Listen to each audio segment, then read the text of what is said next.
Materials are available on the Commission website. Members, you should have all that loaded up in your folders there. I was asked by the sergeants to read just a little understanding of how we conduct business in the Pension Commission for audience benefit. The chair maintains control of these proceedings for the safety, security, and comfort of all our attendees. We ask that you consider these guidelines as we go through tonight's and every agenda. Signs and placards are not permitted in the hearing room. Verbal outbursts, shouting, disruptive behavior will not be tolerated. Applause, other audible demonstrations are not allowed. For safety reasons, we ask no standing or sitting in the walkways or aisles. That comes from the fire marshal, or standing or obstructing at your chair. If you need any accommodation of any type, please let the staff know, either the pages or the sergeant. Will take care to make everyone feel welcome and comfortable.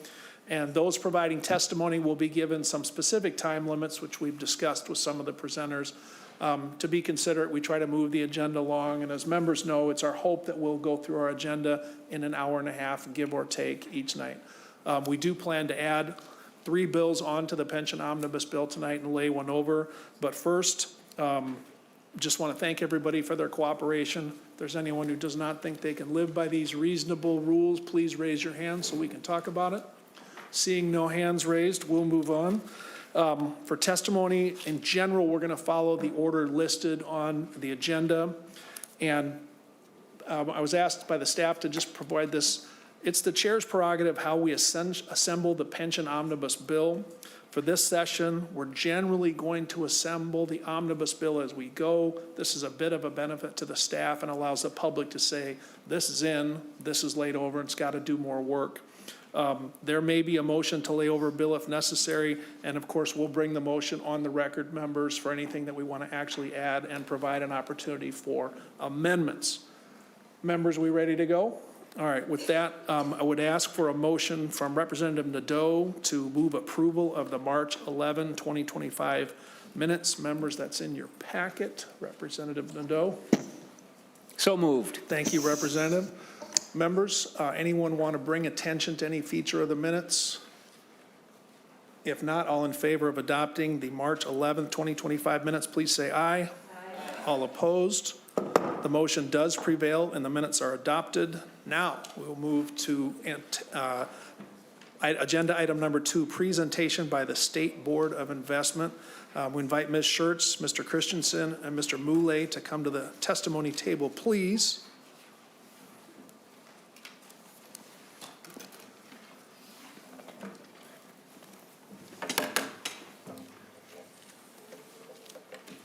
Welcome to all 3 of you to LCPR. Welcome back, Ms. Schertz.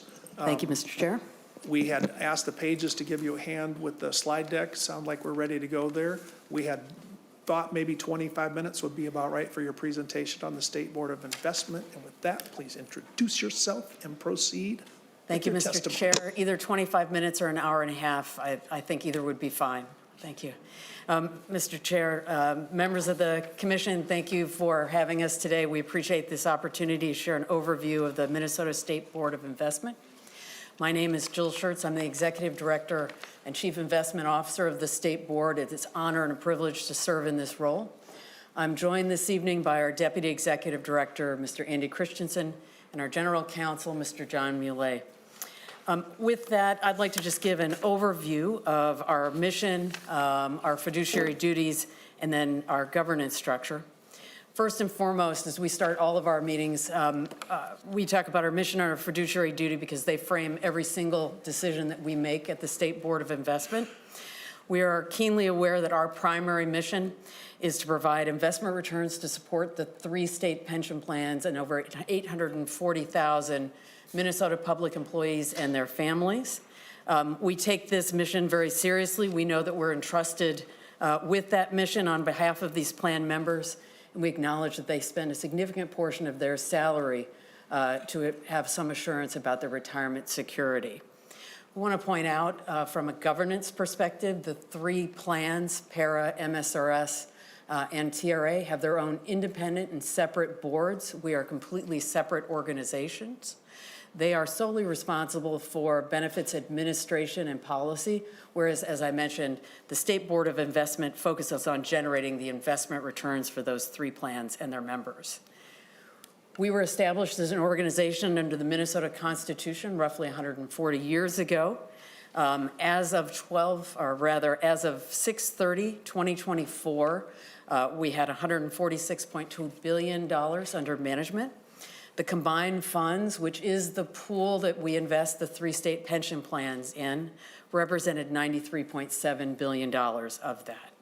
We'll talk more about investment performance in the presentation, but we're pleased to present that for fiscal year 24, that is the calendar or the year ending June 30, 2024, we had an investment return of 12.3%, and bringing that forward to December 31 for the calendar year, we had a return of 11.3%.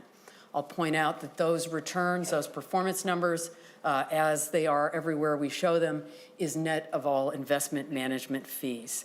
I want to take a moment to say that this performance doesn't represent just the people you see at the table here. It represents decades of strong leadership at the SBI. And as always, I want to give a huge thank you to Howard Bicker, who preceded me, and Mansco Perry after him. Ms. Schertz, I hope you don't mind if I ask you to just say a tiny bit more for those who are unsophisticated. Net of fees. What does net of fees mean again? Thank you, Mr. Chair. When we say net of fees, that means we're presenting you a number where we have already accounted for and taken the fees out. We're presenting a number that you can actually spend. Thank you, sir. Moving to the next page, and more on governance. As I mentioned, we were established under the Minnesota Constitution, and that constitutional provision also provided for the makeup of our board. Under those provisions, the 4 constitutionally elected officers form our board. That is the governor, the state auditor, the secretary of state, and the attorney general. As well, that board is assisted by a 17-member Investment Advisory Council. We refer to them as the IAC.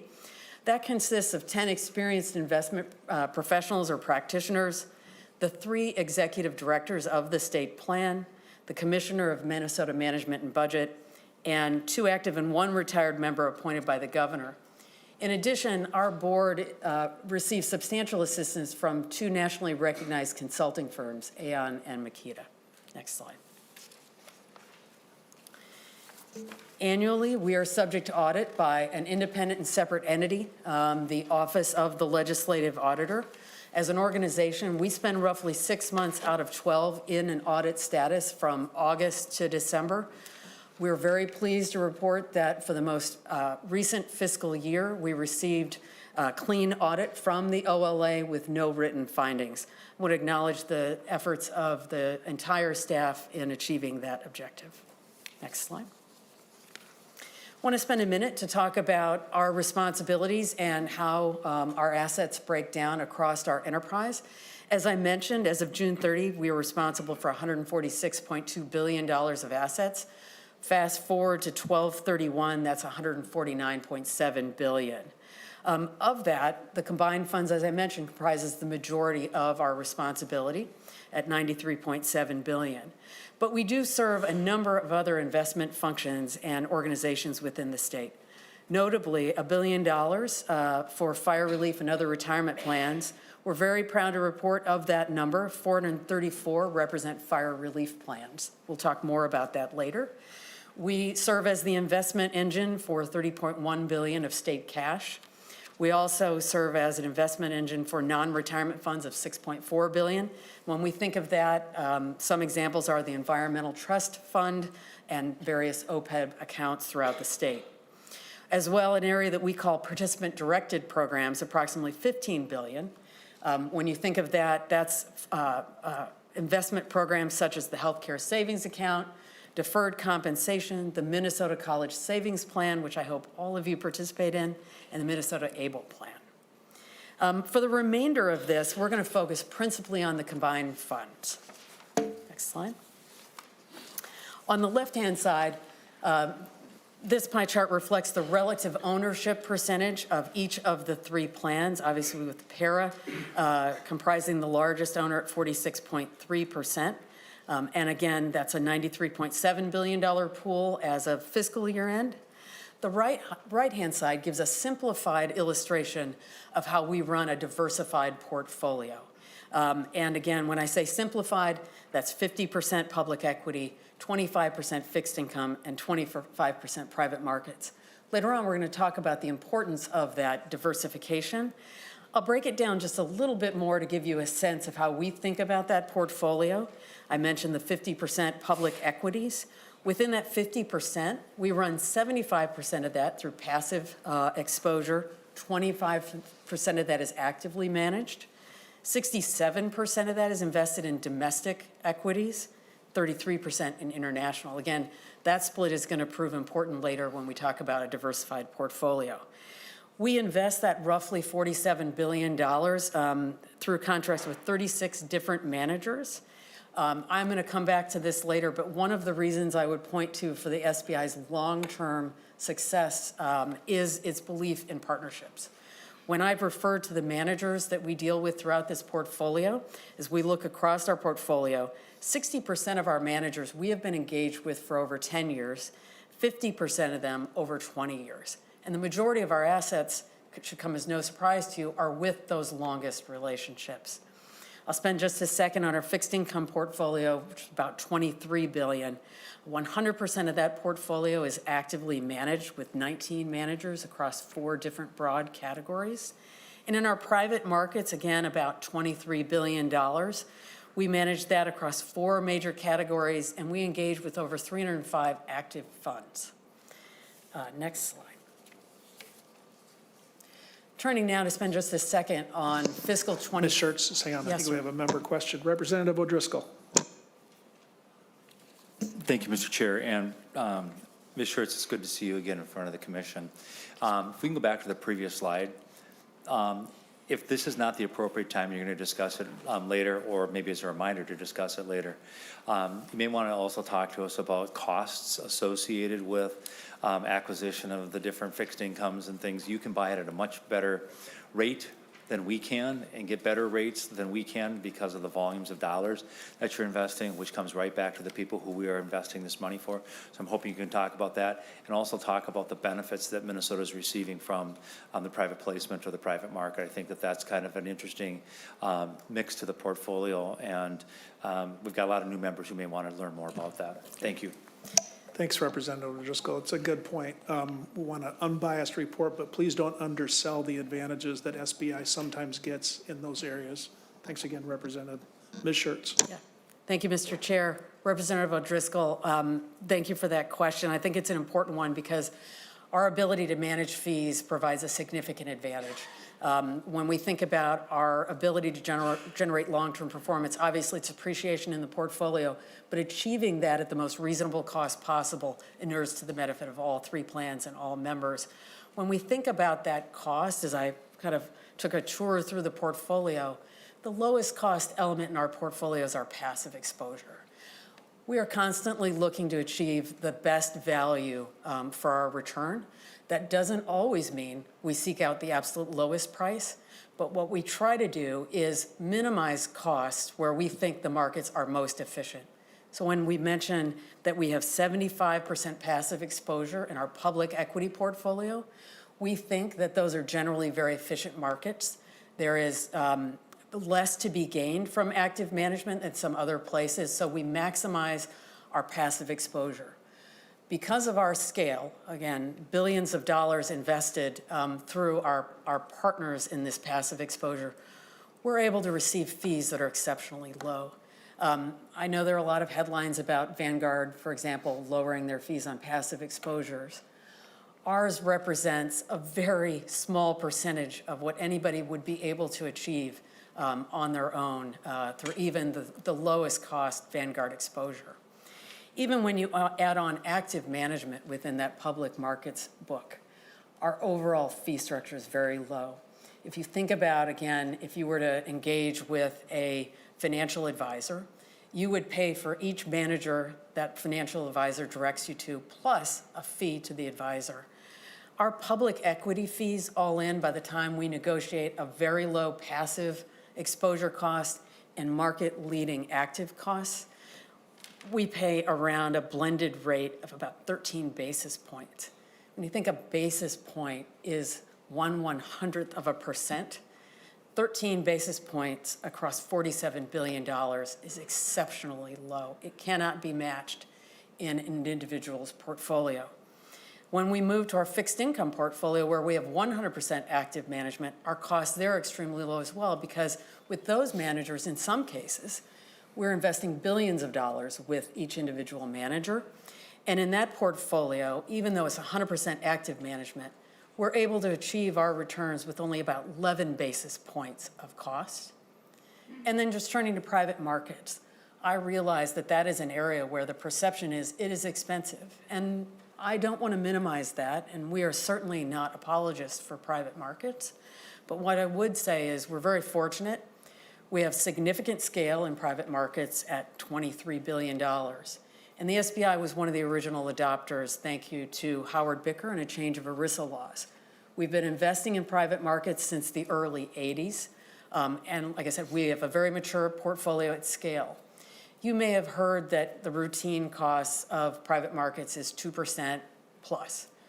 Our average fee across our 305 managers, when you look at that, is only 119 basis points, dramatically lower than the headline you might see and what you could achieve as an individual, or even most institutions. On a blended basis, again, this is an estimate, all in managing this portfolio on behalf of our clients, the end users, even with active management throughout, even with private markets, we bring this home at about 36 basis points. I think it's an exceptionally low-cost way to deliver excellent returns. Some people ask, why would we engage in a private markets allocation, given that it is more expensive and, in reality, it is less liquid? I want to address liquidity first. You're going to hear us talk about it later.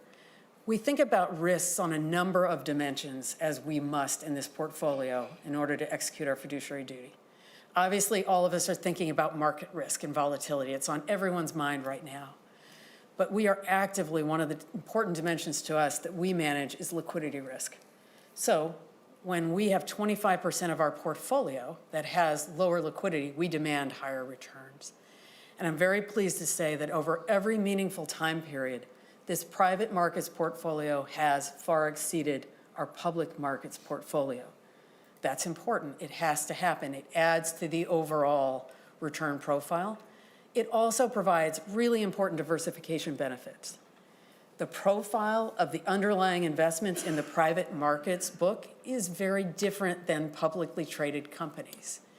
And it's just a reality, a structural reality of the markets that exist today. If we roll back the clock to the 80s, when the decision was made for the SBI to invest, the structure of the market was very different. There were dramatically more publicly traded companies then than there are today. That number is less than half today. So one, when you think about you want to achieve a certain market exposure, limiting yourself solely to public markets is putting yourself at a disadvantage. I think all of you have probably heard a significant amount about the Magnificent Seven, for example, dominating the S&P 500. It's over a third, it was before recently, over a third of the market cap. A great way to move away from that is private markets, where you are engaging in companies who are not the Magnificent Seven. You're catching them in a moment in time where you're making an investment because you believe, or the managers we work with believe, that there's tremendous value. They believe that they can grow those companies through operational improvements and ultimately exit them either through an IPO or a merger and acquisition, or simply just phenomenal organic growth. We have been the beneficiaries of that over a very long period of time. It is also true that the last 2 years have been an interesting time in private markets. Because the IPO market has been frozen, the exit scenarios for private markets has been somewhat limited. We are seeing that thaw out, and we are seeing now distributions exceed capital calls, which is a great sign, and the public or the private markets book now is distributing more capital again than we're actually contributing to it. We believe in this asset allocation. We believe it's in the best interest of our members, and we think it's going to inure to the benefit of the portfolio for a very long period of time.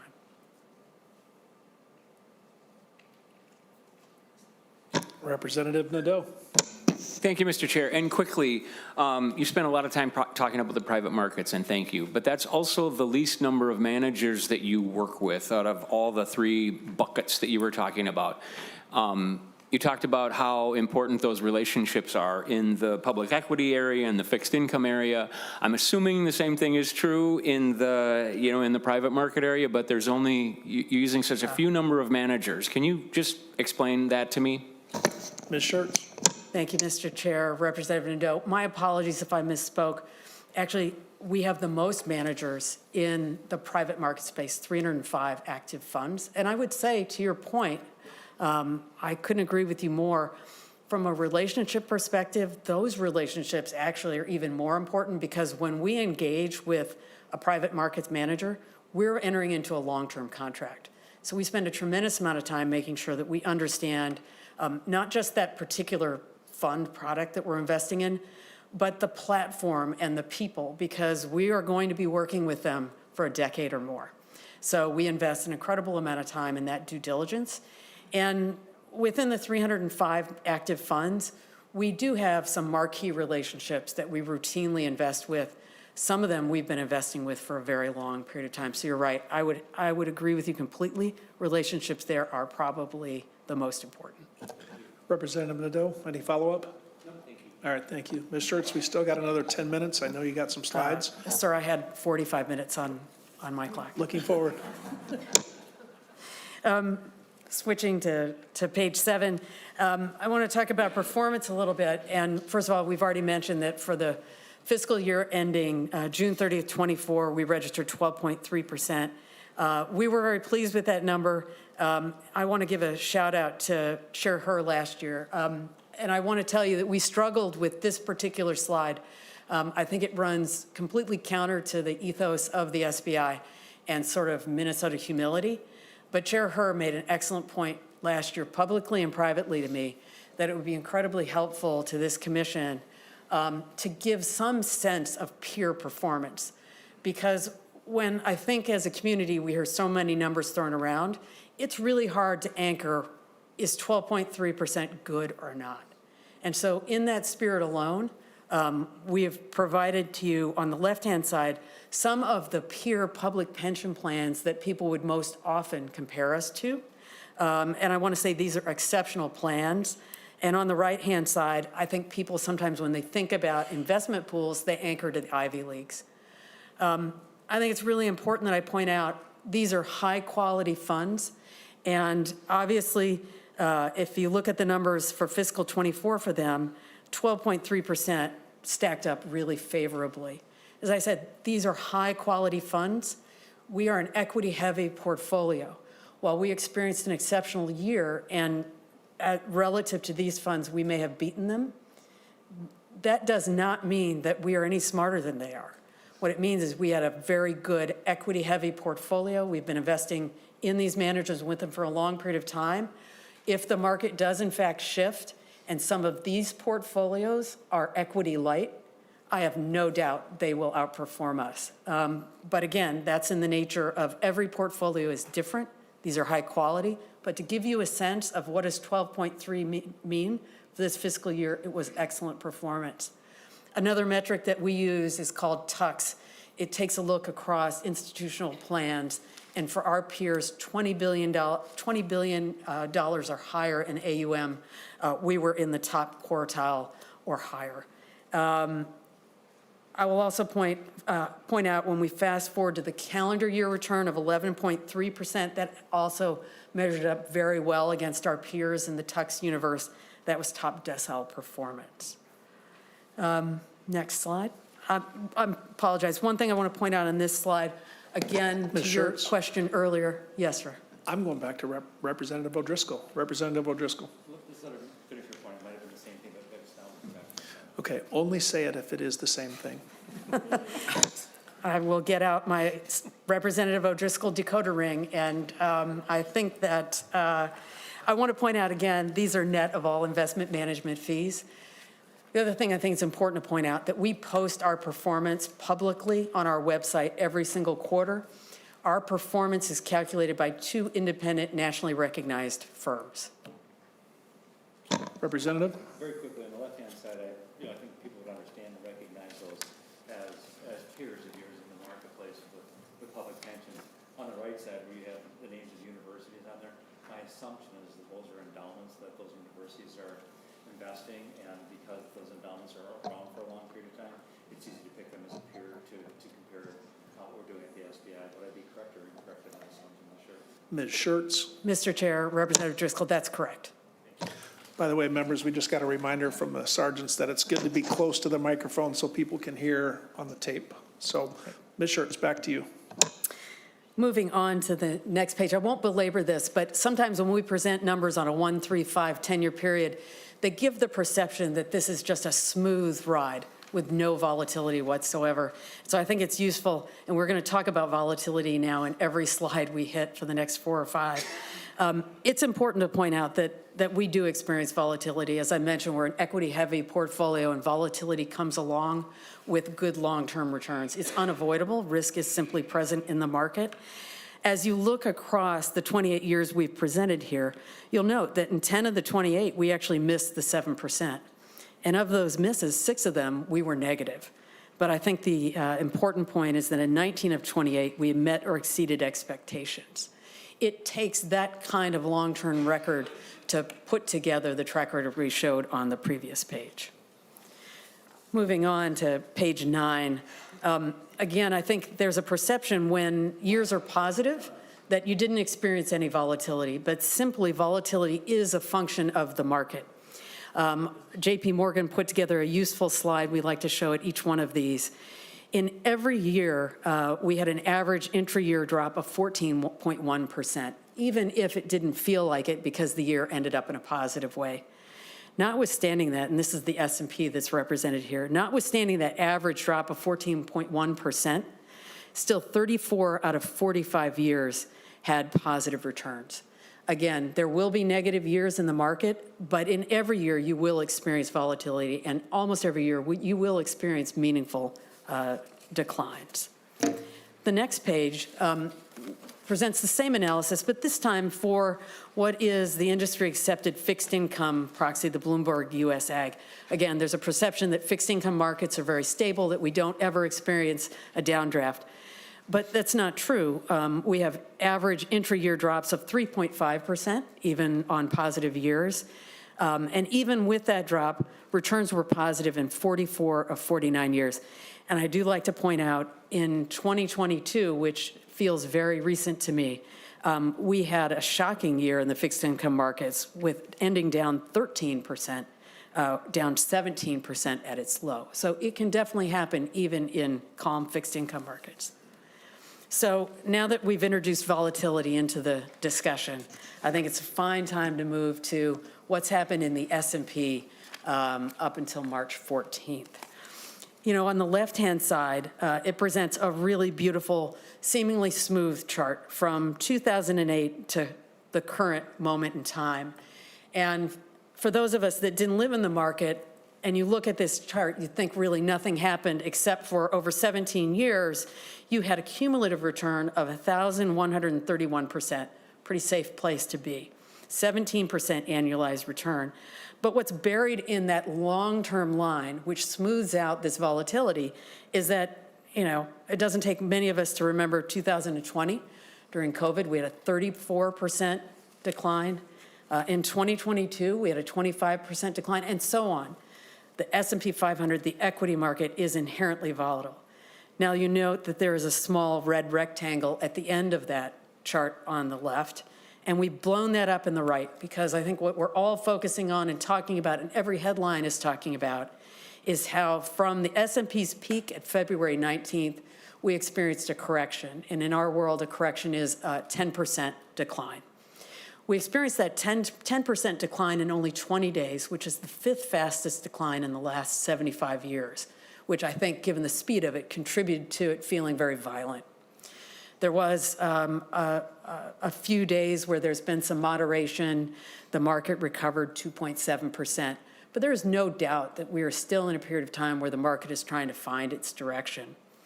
I would note again, consistent with the theme of the last few pages, 10% corrections aren't unusual. Over the last 100 years, we've had them 60% of the time. We've had 10 to 15% movements, 40% of the time, et cetera. And in years when we've had 10 to 20% corrections, according to JP Morgan, we've followed up with an average return of 15%. Again, I want to say being in the equity markets means you have to take risk. I think the key to being able to take that risk is having a well-balanced portfolio and reminding yourself, as we are, as you are, long-term institutional investors who put together a portfolio we believe in that's diversified, and we stick with it for the long term. Next slide. And if we do that, even in moments of severe distress, we can realize results. And I just want to start with the right-hand side of this page, because notwithstanding we've walked through all this volatility, notwithstanding the fact we've just talked about a 10% correction here in our, just yesterday basically, your portfolio for the calendar year, so January 1 to now, is still positive, and your portfolio fiscal year to date is up 4.81%. I also want to say, before we kind of take apart the market, I think it's really important, we owe it to you and our members to say, what have we been doing in this?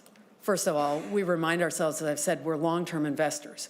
We don't overreact to a market correction like this. However, our markets have been volatile for 2 years. With that kind of backdrop, we are very disciplined about our rebalancing. Even when we've had periods of significant market gains, we take those opportunities to harvest those gains. We've made sure that we have sufficient liquidity in the portfolio, particularly in these times. And we've taken opportunities to actually add to our treasury portfolio, which we refer to as our protection portfolio, where we hold medium to long-term bonds. Those have not worked in our favor in the interest rate run-up. But now when we need protection, markets have more normalized, and those have been a real benefit. So again, maintaining strong liquidity. We've maintained cash and short-term securities of 5% in this portfolio, and that's served us very well. The other thing that served us well, again, as we've talked about, U.S. stocks down, we do maintain a diversified public equity exposure. So as I mentioned, a third of that public markets exposure is international markets. And while international markets have lagged U.S. in the last several years, they found their footing in this quarter. With all the activity that's taken place from a policy perspective, international markets have rallied and are up over 7%. We've benefited from that greatly. U.S. bonds in our portfolio are up, and our cash positions have been positive as well. The next slide. From time to time, we're asked, if we think equity markets are so volatile and providing benefits is so important, why don't we simply invest in fixed income? We've already shown you that those markets as well are volatile, but we also have a fundamental belief in long-term value of being an equity-heavy investor. And if you look at the growth of a dollar from the 1980 to today, the red represents if you'd simply stayed invested in only fixed income markets. And the blue and the red represents being invested in our diversified portfolio. And we think even if we have to endure volatility, it is in the long-term best interest of our members to do so. So I want to touch on how does all of this translate beyond percentage returns to benefit the 3 funds we serve and all of the Minnesota employees, public employees. Over the last 5 years, those returns translate into significant dollars. Over the last 5 years, the portfolio returns have led to an increase in the combined fund assets of $23 billion. Net of employee and employer contributions over the last 5 years, we've been able to distribute $13 billion of benefit payments. I mentioned the non-retirement assets, non-combined funds. We've increased those assets by $2.4 billion, and we've increased the state's treasury assets by $2.54 billion. Being long-term patient investors matters, and it inures to the benefit of all of our stakeholders. Last, I did touch on earlier the fire relief funds. I want to thank Senator Rasmussen for his push.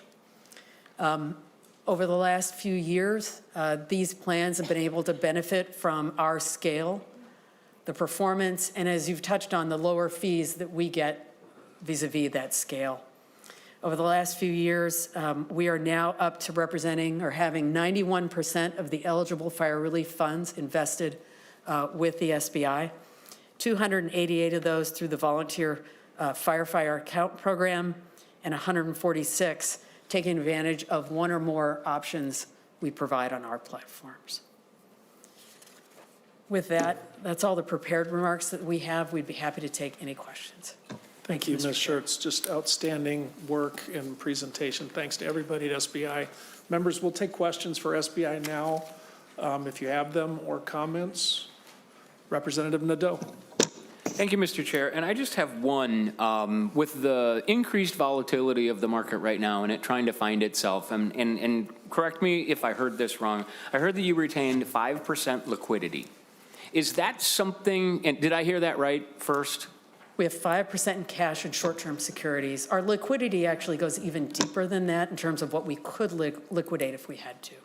Representative Nadeau. Thank you. And can you just talk a little bit about would you increase that, decrease? I mean, are we at the right spot? And what are those triggers that would make you think to be a little bit more conservative or not in this market? Ms. Schertz.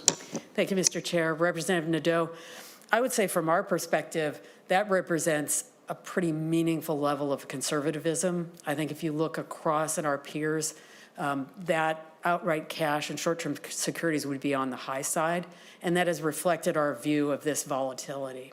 And as I said, interestingly, this volatility has been with us for a while if we roll back the clock.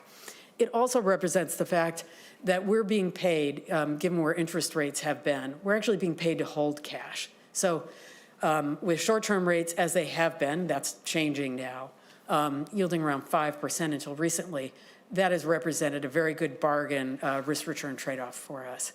When we think about liquidity, we're gearing towards having sufficient liquidity to endure a long-term crisis and be able to pay benefits without any doubt. And we are very comfortable with that. Representative Nadeau. Thank you. Good, thanks. Further questions? Representative O'Driscoll. Ms. Schertz, with the goal of 7.5% rates of return over the long haul for our pensions, and you are able to be at 5% cash, that's 2/3 of the return that we're looking at on average. And it's been a great opportunity in the fixed market. Maybe you want to talk a little bit about, just very quickly, you manage for cash flow. So when the PERA, TRA, MSRS folks say, here's the liabilities that we have that have to go out of monthly pension benefits, you're managing for cash flow so that the money gets into the account so that those checks all cash. And to the best of my knowledge, we've never had any checks that have not cashed in the state of Minnesota. And that's an important thing, and it's something that Minnesota should be proud of. And I want you to talk a little bit about what you've done to help with that. I think it underscores Representative Nadeau's question. Ms. Schertz. Cash flow. Thank you, Mr. Chair. Representative Driscoll, that's really well said. So much of what we do starts with that analysis. We understand that our covenant is to be able to pay those pension benefits. There is, under no circumstance does that check not make it to someone's bank account. So that's our starting position, is liquidity. We are modeling based on having sufficient liquidity to meet those cash flows every single month. We are incredibly conservative when it comes to that. So again, in times of stress, you see us ramp up to 5%. As well, our entire public markets book is liquid, and the remainder of our fixed income portfolio is liquid. We have deep pools of liquidity throughout this portfolio. Representative O'Driscoll, you're good. Members, anything further for the State Board of Investment? Thank you, Ms. Schertz. Thanks to all of you for the presentation. Well done. We're now going to move on the agenda to an update from the Commission Actuary, which includes an overview. Members, this has already been published. Invite Mr. Schulte and Ms. Knutson to come to the testimony table.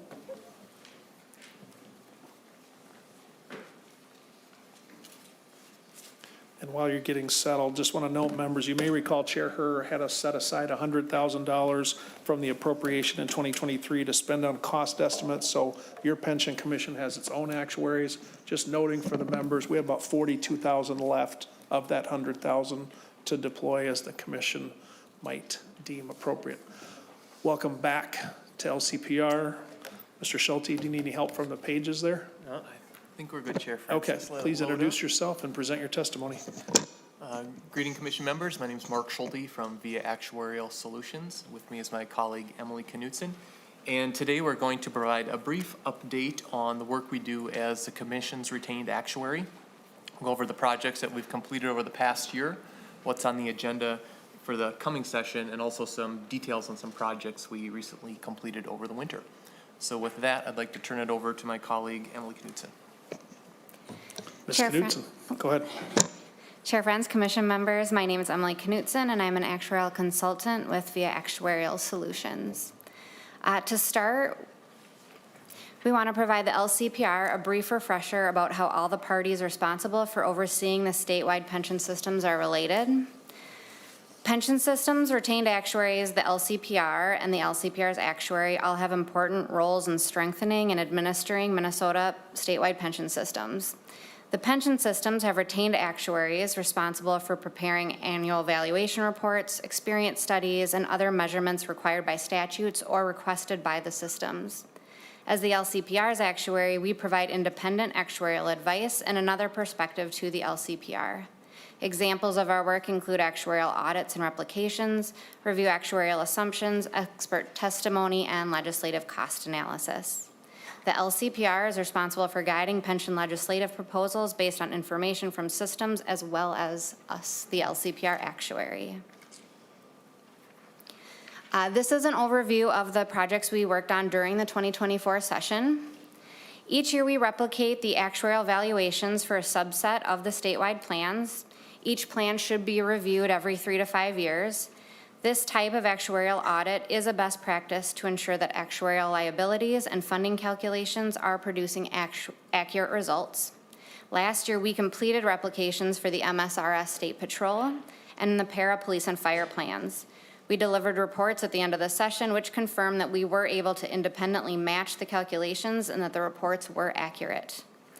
We also reviewed the actuarial experience studies for PERA General, MSRS General, and TRA. We recommended that the LCPR approve the requested assumption updates. We also provided expert testimony as needed and legislative costing analysis as requested. Last session, this included TRA retirement date change proposals, MSRS Patrol post-retirement reemployment provisions, and discussions on possible MSRS General deferred augmentation changes. We will discuss the CSA Pension Portability Project and Amortization Work Group in more detail later in the presentation.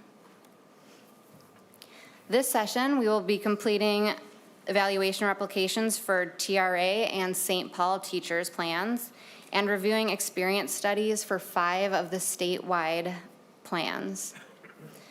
We will also prepare cost estimates of proposed legislation and provide expert testimony on actuarial topics as requested. So unless the commission has questions up till now, I will turn this back to Mark to discuss the combined service annuity and participation in the amortization work group. Thanks, Ms. Knutson. Seeing no member questions, Mr. Schulte. Chair Friends, Commission members, glad to be here today and really want to talk about some details of some projects we completed since the end of the last session.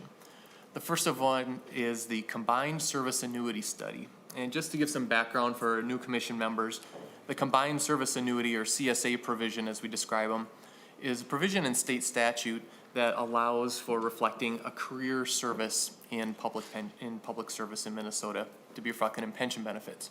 And it helps to understand some of the background on how pension benefits are calculated. There's a multiplier, the average salary, and service are the 3 main ingredients that go into a pension benefit. And we have a brief example here of a 1.7% multiplier, a $50,000 average salary, 30 years of service would produce about a $25,500 annuity per year at retirement. What the CSA provisions do are an attempt to recognize that some pension members move from job to job within service for the state of Minnesota and may be covered under multiple pension plans. And it's a way to reflect that career public service. And so it affects 2 things. One of which is the highest average salary that you earn in one position in a plan can be used for a benefit you may have in prior employment at another state agency in a different pension plan. So if you start work in PERA, work there for 10 years, and then transfer or terminate employment and get employment that's covered under TRA, work there for 20 years. At the end of your employment, your final pension in each of those systems will be based on the highest pay from either of them and reflects career of public service. The other thing it affects is potential vesting or eligibility for early retirement subsidies or other retirement provisions. So this is just vesting. It does not affect the allowable service. If you have 10 years in PERA, your benefit's going to be based on those 10 years in PERA. If you have 20 years in TRA, it's based on those 20 years. Only the combined 30 years is used to determine eligibility for some of these other provisions like early retirement or vesting. But it does help to reflect career service. So the issue is that because you have all the systems have their own pension data, we need to reflect what is the value of these combined service annuity provisions, and the systems retained or the LCPR's retained actuary, in this case us. What we do is we gather data from all the pension systems in Minnesota. So it's a big gathering of information. We cross-reference it and we run our calculations to see what would be the effect of actually reflecting the combined service annuity provisions. We come up with factors then that we recommend that the retained actuaries for each system use in their valuations to help reflect what the value is of the CSA provision. So as you can imagine, it takes quite a bit of effort. We published a report. I believe there's a link to it in the agenda if you're interested in the details. But on the next slide, what we have is just a brief subsidy or a summary. And what I'd like to point out is the last study was completed in 2016, so it was almost a decade ago. And a lot of things have happened in the interim. There have been changes to demographics, changes to plan provisions that all can affect the value of a combined service annuity. One of the things we found was the elimination of augmentation back in 2018 and 2019 actually had a pretty big effect on the value of a deferred annuity, because in the past a deferred annuity was augmented from termination up until benefit commencement, and when that was eliminated, more often than not, the combined service annuity could now provide more value than the non-augmented annuity. But overall in this table, what I'd like to point out in the far right column, this is a change in the actuarial accrued liability, so the AAL is our acronym for it. And for all the plans that we measured compared to the current loads versus our recommended loads, the change in liability is pretty modest. So though we had some larger change in the factors, they really only affect deferred members' liabilities, and that is a relatively small portion of each of these systems' overall liabilities. The one exception that may stand out is paracorrectional, where the new factors are expected to produce a reduction in the total plan liability of about 4.5%. That is because the deferred member liability in paracorrectional is substantially higher than in any of the other plans. It's almost 24% of their liability, so this factor has a bigger effect on the overall plan liability. In comparison, para-police and fire, the deferred liability is only about 4% of the total, so it has a much more muted effect. I'll pause to see if there's any questions on anything I've said so far about the combined service annuity. Nope, I think we're good. Okay. Please continue. So just to wrap up our on the combined service annuity, the recommendations are that the systems adopt our updated combined service annuity loads for upcoming valuations, just to make sure that those factors are concurrent with the current plan provisions and assumptions being used. We also recommend that the study be completed more frequently. As I mentioned, the last study was in 2016, and prior to that it was 2001, and a lot happens in those interim periods. So we think it would be best practice to get on about every 4-year cycle, similar to the other actuarial experience studies that are completed for the systems. Lastly, this is more of a soft recommendation that when additional assumption changes or benefit improvements are considered by the commission, that at least there's some thought given to how this could be affected by the combined service annuity load. So say there's a provision that there's going to be a new early retirement subsidy that's based on vesting service. Okay, how might that be affected by combined service annuity if you have deferred members that could suddenly become eligible for a benefit they hadn't been eligible for before? So that is finish my testimony on combined service annuity. With that, I will move to the next topic, which is really just a brief introduction to the amortization work group. And I think this topic will have its own agenda item at a future meeting. The report is being finalized, But last year, when we were in front of the commission, we testified on actuarial best practices and how funding pension plans, the actuarial best practices had evolved over the past several decades. And we provided information on the current practices for paying down actuarial liabilities. And it focused both on the amortization period, how long it takes to pay down the pension debt, and also what type of amortization. And currently, all contributions of the pension plans are fixed in statute. It's a fixed rate. But there's also a separate actuarial contribution rate in the statutes that are used as a benchmark. And we heard from the systems last week about the contribution sufficiency or deficiency of each plan. And that's comparing the fixed rates that are actually paid versus the actuarial rates that are set in statute, that are calculated according to statute. And those currently are based on a single pool of unfunded liability that's then amortized or paid down over a period of time. And we discussed last year about considering layered amortizations, and which is the fact that we'd start with the current unfunded liability. It would continue to be paid down at its current schedule, but that any future increase or decrease in unfunded liabilities would each be essentially amortized each year according to their own schedule. So you kind of build layers, and it helps smooth out some of the changes in those actuarial contribution rates. And it's become a quite prevalent best practice for many pension plans. So, as I said, there will be many more details when the amortization work group paper is discussed here, but wanted to just mention that we had participated in those meetings, helped provide some information to the work group. I think we had some great discussions over the summer and fall, and I look forward to discussing the report once it's actually in front of the commission. Thank you very much, Mr. Schulte. And I should have mentioned congratulations to VIA for the renewal with the LCPR. Looking forward to working with you. And for those that followed this process, there was an interview process that some of us participated in to determine the best fit for the LCPR. And glad to have VIA be represented here. With that, member questions, layered amortization, best practices over decades. Seeing none, thanks very much, and see you soon. Thank you.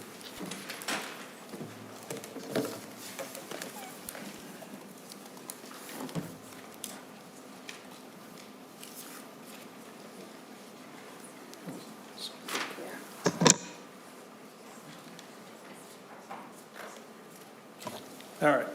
Members, we're going to take the two agenda items from the last meeting that we chopped off in order to have expediency and take a few minutes to do the mandatory annual reporting to the commission. This is continued from the March 11th meeting. As you know, there's mandatory reporting.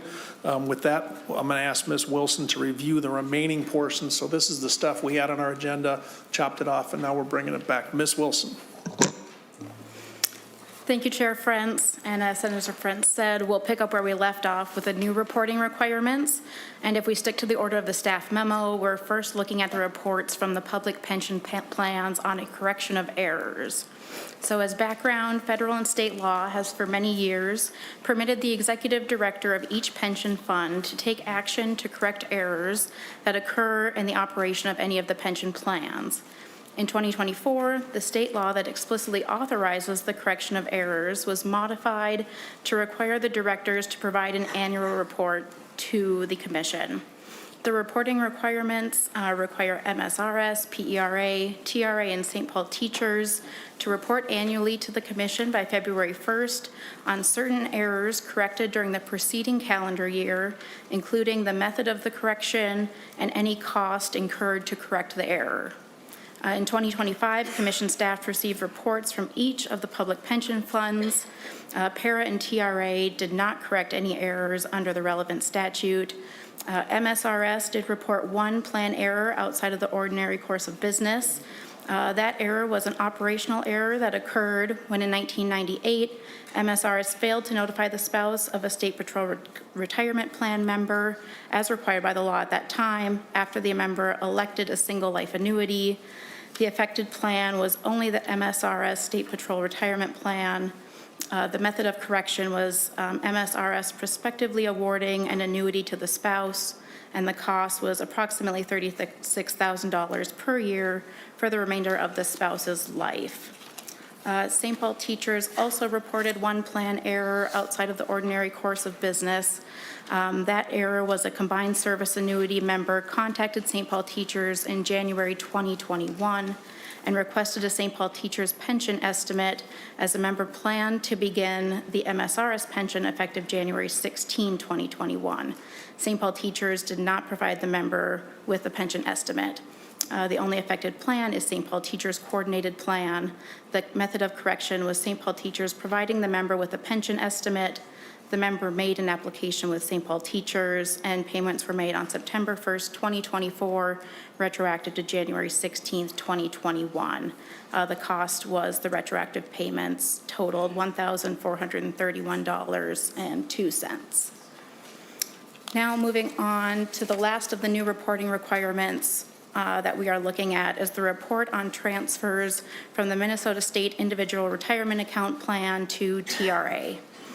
For many years, nearly every session, the Commission considered legislation to permit one or more participants in the Minnesota State Individual Retirement Account Plan to transfer from the individual retirement account to TRA because the participant had not received notice of the right to transfer when first employed or granted tenure. A work group was established by the 2023 Pension Policy Bill to find a solution that would permit these transfers when appropriate. Pursuant to the recommendations of the work group, the law was changed in 2024 to create a new process for these participants. The participant's individual account is transferred to purchase past service credit toward the TRA pension, and up to $10,000 will be transferred from a new individual account to the TRA transfer account. And approximately $1.5 million in an appropriation was provided to TRA to help the participant pay for the service credit purchase. As for the reporting requirements, the law is drafted in 2024. Minnesota State Colleges and Universities and TRA are to report annually on the number of employees who elected to transfer and the cost of the related TRA service credit purchases. We received Minnesota State Colleges and Universities report on February 5th, 2025. The report stated that there had been no transfers as of January 31, 2025, but that they had received 181 applications, which they were reviewing. And thank you, Chair Friends. Thanks, Ms. Wilson. We now have on the agenda the investment business recipient disclosure reports by firefighter relief. And Ms. Lincheski, can we defer that? We can. All right. I got permission. We're going to defer. Members, we're now going to go to some actual legislation. I'm starting with Senate File 1341, House File, Representative O'Driscoll. Thank you, Mr. Chair. This is a provision that I had suggested that we put in, and I thank you and the plans for putting this together. First comment that I'm going to make is it looks like some of the legacy errors that we've experienced in the past have finally sunset. Particularly with Minnesota State, but I do have a question on their letter.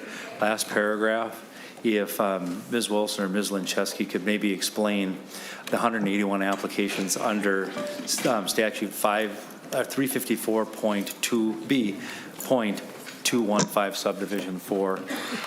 They don't anticipate any problems with those because it'll be within the 60-day window. What does that mean? Thanks, Representative O'Driscoll. We do have Mr. Dale from Minnesota State. Maybe we can start there. Mr. Dale, you're here, right? I see Mr. Oman striding across the back. Representative O'Driscoll, just one moment. Here he is. And folks, you don't have to vacate too quickly. We're just going to take one question from Representative O'Driscoll on the previous agenda item. Mr. Dale, thank you for being available. Representative O'Driscoll had a question about the IRAP to TRA transfer. Members, let's go back to Representative O'Driscoll for a brief summary of the question. Thank you, Mr. Chair. On a February 5th, 2025 letter from Minnesota State addressed to the Commission, the last paragraph talks about 181 applications received, and it cites a statute number. Just wanting to know what those applications are, because it says you don't anticipate it being a problem within the 60-day review and eligibility determination. Just wondering what that is, because we have had legacy issues with determination if someone should have been in TRA or IRAP. I'm just wondering what that means. Thank you, Representative O'Driscoll. Mr. Dale, why don't you introduce yourself and put your name and affiliation on the record, and then answer Representative O'Driscoll's question if you can. Thank you for being here. Chair, friends, members of the Commission, my name is Christopher Dale. I'm the Interim Associate Vice Chancellor for Labor Relations with Minnesota State Colleges and Universities. The applications that are referred to in the report are the applications that are authorized by 354B.215, and that's the new legislation that was described previously.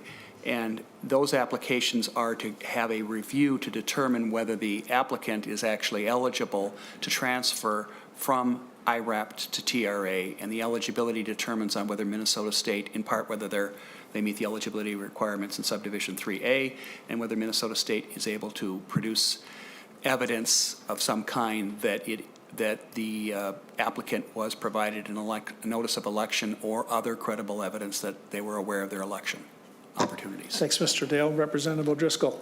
Thank you, Mr. Chair. So we still have a few legacy issues of that we've been experiencing apparently within Minnesota State, where there's questions about documentation and whether or not someone's eligible for a TRA versus an IRAP retirement benefit. Is that what I'm hearing? Mr. Dale, is that a fair characterization, setting aside the dates of the period the applications represent? Chair, friends, Representative O'Driscoll, the application period allows, the application process allows a participant in the IRAP plan to make an application and under their belief that they might have been denied an election opportunity. So I'm not, given the number of applications we've received thus far, and I think the most up-to-date information I have is 224 applications, approximately 90% of them we have so far been able to produce evidence that they were offered an election. And we have submitted 13 of the remaining 24 to TRA, and we're looking further at the remaining numbers of that 24, the 11 applications. I'm not sure I'd characterize it as a problem, but it is what it is. Thank you, Mr. Chair. Thank you, Representative O'Driscoll. Thank you, Mr. Dale. You never know when members might have other questions later, but 181 applications, of which 90% you produce some evidence. The rest of them you're processing, 13 already through, give or take. Chair, friends, that's correct. Thank you. All right. Thank you, members. We're going to now move on again to Senate File 1341. And just for member information, again, we do plan to add bills by motion today to the pension omnibus bill, and this is one of them. So amendments, comments to the bill, and potentially roll call vote is all part of it. We blocked off about the right amount of time, and I see State Auditor Blaha and Ms. Hennessy Allen. Thanks for coming forward. Senator Pappas and Representative Cha asked for special permission to not go to the testifier's table. Permission granted. Does that mean, Representative Cha or Senator Pappas, you want to introduce the bill, or do you want your testifiers to go first, or what are you thinking? I think Representative Cha is going to start out by introducing the bill, and I'm going to talk about some of the provisions, and we can turn to our witnesses. All right. Thank you, Senator Pappas. Representative Cha to Senate File 1341 and House File 1828. Thank you, Chair, and members of the committee. It's my privilege, along with Senator Pappas, the privilege and honor to introduce to you HF 1828 and SF 1341. HF 1828 is a product of the Senate Auditors Fire Relief Association Working Group. This working group has been meeting since 2004 at the sole request of the auditor to examine and suggest changes to the state code covering volunteer firefighters associations. Their bylaws required unanimous approval to the advance recommendation to the legislator, and their members consist of 8 Relief Association officers, 1 member from the Minnesota State Fire Association, 1 member from the Minnesota State Fire Chief Association, 2 members representing municipalities, and the state auditor. Senator Pappas. Thank you, Mr. Chairman. Just Briefly, the year's bill contains the following proposals. Section 1 and 9, change a reporting deadline that will provide more flexibility to accounting firms, which is needed during this time where there's a huge shortage of public finance staff, which I didn't realize.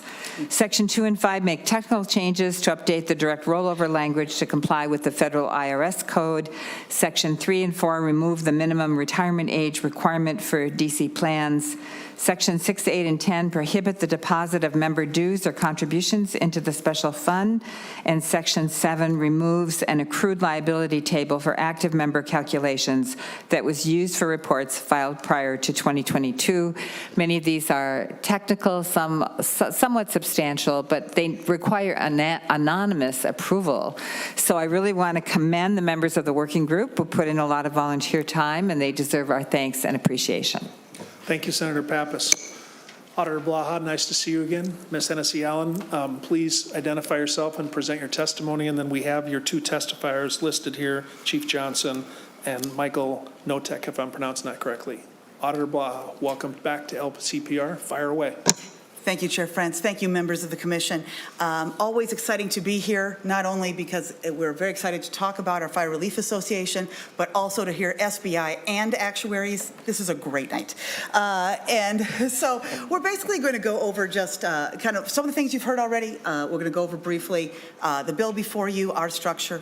And I wanted to start with some data that I think is really helpful for your work throughout this year. Fire relief associations right now have about $645 million of assets under management right now. Liabilities about $537 million. This is an important key issue, the funding ratios. The average funding ratio is 120%, and if you just look at lump sum plans, that's 146%. And yes, those numbers are as high as you're hearing. It's definitely a really high number. The average rate of return has been about 14.2%. Again, as the SBI said, about a third are invested with them directly. State aid has been about $27 million. Again, this is 2023 numbers. And municipal contributions were $5 million. Now, what's interesting is that only 9.4% of that was mandated by statutes. Most municipalities are giving more to their fire reliefs than they are required to. And the average benefit level is about $2,594.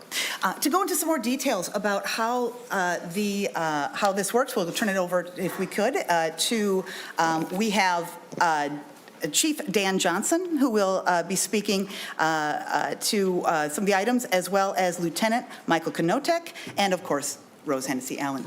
Thank you, Auditor Blaha. Chief, welcome to the LCPR. If you could please introduce yourself and present your testimony. Thank you. Mr. Chair, Commission members, Dan Johnson, Fire Chief, Mendota Heights.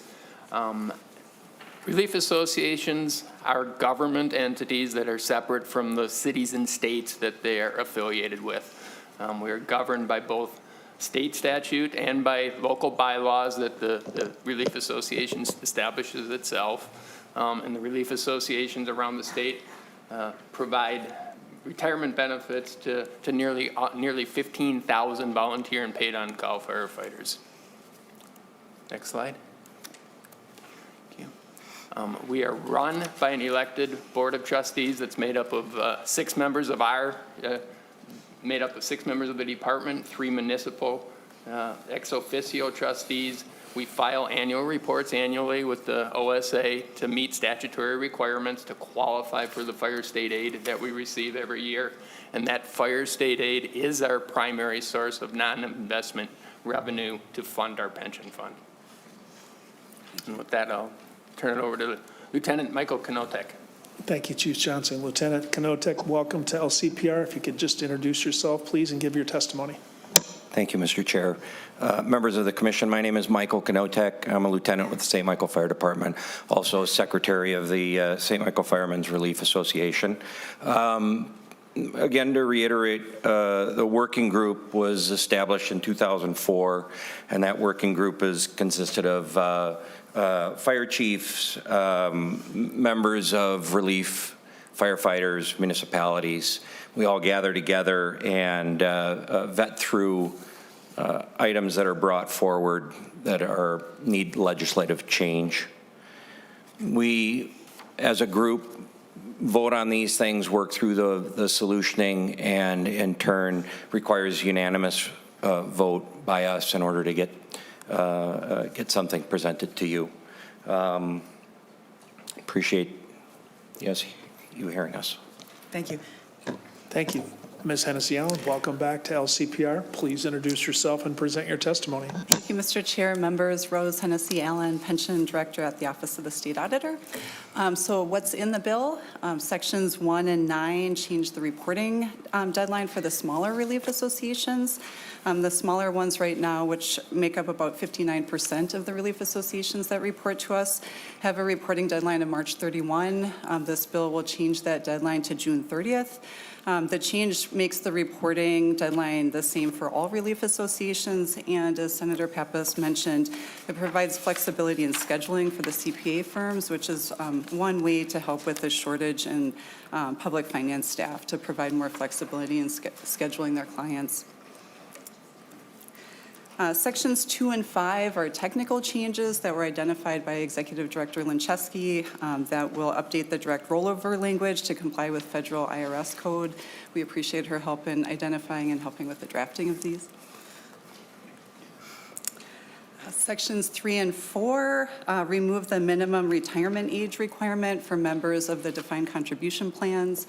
The minimum retirement age right now is 50, and this change would allow for those defined contribution plans to permit distributions as soon as practicable after the firefighter separates from active service. And it still allows relief associations to set a minimum retirement age requirement in their local bylaws. So if there are concerns locally with this change, they do have the ability to define a retirement age in their bylaws. 70 of the relief associations that report to us are defined contribution plans and would have this option. This change would not apply to the defined benefit plans. Sections 6, 8, and 10 will prohibit the deposit of member dues or contributions into the special fund. The special fund is the restricted pension fund for these relief associations. And for these plans, there are no employee contributions that are required since the members are volunteer and paid on-call firefighters. They have an option of collecting member dues or contributions. About half of them do. Of those that do choose to collect the member dues or contributions, most put the money into the general fund. This bill would require that. There are only 52 relief associations right now that are putting money into the special fund that would be affected by this change. Almost all of them, the total amount that they collect from everyone in the year is less than $1,000. So it's not a significant change. The bill also would require that the municipal contribution amounts that are calculated could no longer be offset by any member dues or contributions that are going in the special fund. And then the last section, Section 7, removes an actuarial accrued liability table for active members that was just used for reports filed prior to 2022 and is no longer needed. Thank you very much, Madam Auditor. Thank you, Chair Frentz and members. I do want to thank the people who are putting their time in. It's deep preparation. It gets real nerdy. I think of any group, you might be interested in that. You can always go to our website and you can share the fun and watch all of our meetings and join in yourself. But again, all the work from the staff, all the work from many of you who have worked with us as well. We've been very lucky to have had such a good relationship with you all. And with that, we do have the support of Stanley Potatoes, who is, I think the truck Susie. St. Michael Fire Department. St. Michael Fire Department as well. Thank you, Madam Auditor, and probably worth pointing out, thank you to everybody in the working group. Not every firefighter is here to say thank you, but a lot of them get the benefit of it. And so thank you, and also thank you, Chief and Lieutenant, for coming here to testify. Members, again, it's the intention of the chair to put this bill under the pension omnibus bill. So questions, Senator Rasmussen.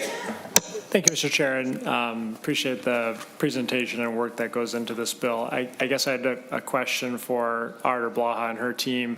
With the moving of the financial statement reporting deadline for the reliefs that have fewer than $750,000, was that an issue that you were seeing where you had those reliefs were missing deadlines and kind of flagging that as an issue, or I'm just kind of wondering what prompted the discussion around the change. But totally understand that, the busyness for CPAs this time of year and all the deadlines that can land in, the first and second quarter. Thank you, Senator. Auditor Blaha, you want to try that? Ms. Hennessy Allen? Somebody step up to the plate. Thank you, Senator, and Senator Rasmussen. The change was partly to address what we were hearing from CPA firms about being able to have some more flexibility in scheduling. If they have clients who are all set to go and ready with their statements, being able to get to work on those clients earlier is beneficial. We also heard it is helpful for the relief associations to just know, instead of having it change when their assets or liabilities exceed that threshold. Having just one deadline for everybody is administratively easier for everybody. They know what the deadline is, and they don't have to worry about it changing. Auditor Blaha. Thank you, Mr. Chair, and Senator Rasmussen. You'll notice this is one of the tactics we have been using with several of our local entities. A little bit of a change can sometimes open up all kinds of opportunities for a CPA firm. So you'll probably see us again this year, next year, talking about moving deadlines. We've moved some other deadlines for cities and townships that we have just the authority to do ourselves, and we've seen some real benefit to that. It's a simple change, it's a tiny change, but for busy CPA firms, it can be a real help. Thank you, Madam Auditor. Senator Rasmussen. Thank you, Mr. Chair, and thank you, Auditor Blaha and Ms. Hennessy Allen. One follow-up I'd have is if relief associations are in PERA's statewide volunteer plan, how does that change the reporting requirements that they have to comply with for your office? Ms. Hennessy Allen. Thank you, Chair. Senator Rasmussen. If a fire department joins the PERA statewide plan, the SVF plan, there's one transition year of required reporting to our office, but after that transition year, the Relief Association no longer exists as a local public pension plan, so would not have any pension reporting requirements with our office. They could keep their Relief Association and operate as a nonprofit organization, and then would have nonprofit filings, but just not with us. Madam Auditor. Thank you, Senator. And Senator, in fact, if you were looking at joining SBI, yes, the wonderful returns are one reason, but also not having to do this reporting is absolutely been a motivator to get some people over the hump and to switch over. I think going forward, it is definitely something to think about. Most firefighters, present company excluded, did not dream as little kids to work on spreadsheets. But this gives you the chance to focus on the work that you do and still also get very good returns.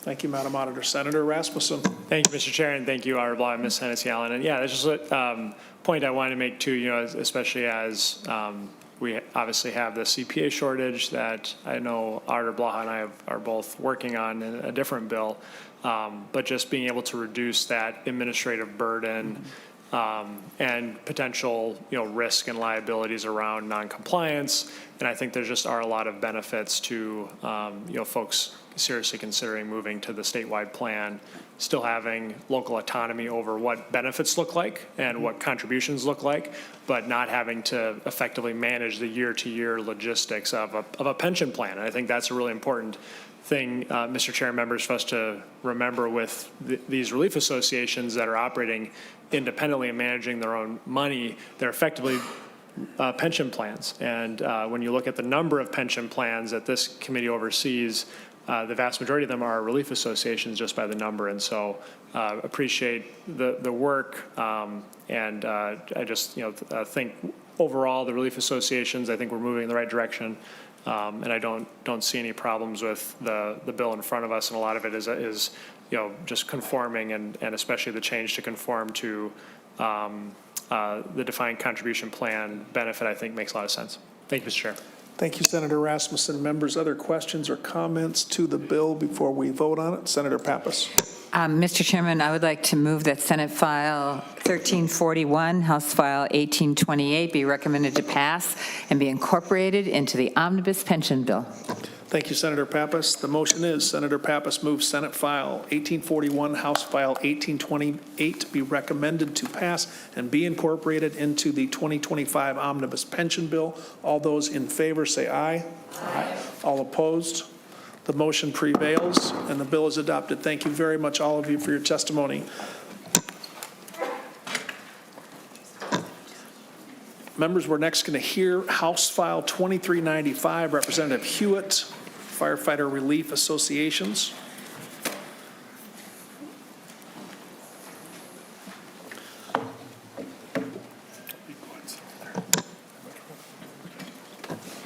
Members, while the testifiers get set, it is our intention to adopt this bill also into the Omnibus Pension Bill.